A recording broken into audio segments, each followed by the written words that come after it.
তোমরা সাহারি খেও, কেননা সাহারির ভেতরে বরকত ঢুকায় দিয়েছে কে?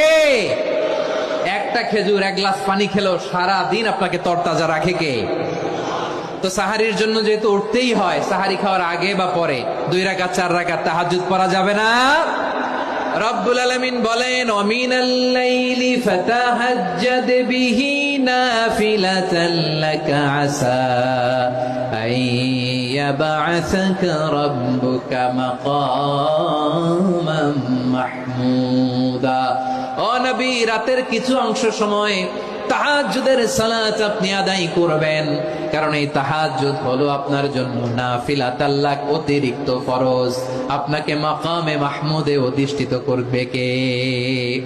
এজন্য যারা সম্মানিত হতে চান, সম্মানের আসনে যেতে চান, তাদের জন্য তাহাজ্জুদ অবধারিত। আমরা রমজানে সাহারির আগে তাহাজ্জুদ পড়তে চাই কি চাই না? এই নামাজটা আল্লাহ বড্ড ভালোবাসেন। কেন জানেন? কারণ গভীর ঘুমকে স্যাক্রিফাইস করে আমরা এই নামাজ পড়ি। ঘুমের আরবি জানা আছে কারো? ঘুমরে আরবিতে কি বলে? অনেকগুলো আরবি আছে। একটা আরবি হচ্ছে নুআস, তন্দ্রা, তন্দ্রা, আমানাতান নুআসা কোরআনে এসেছে।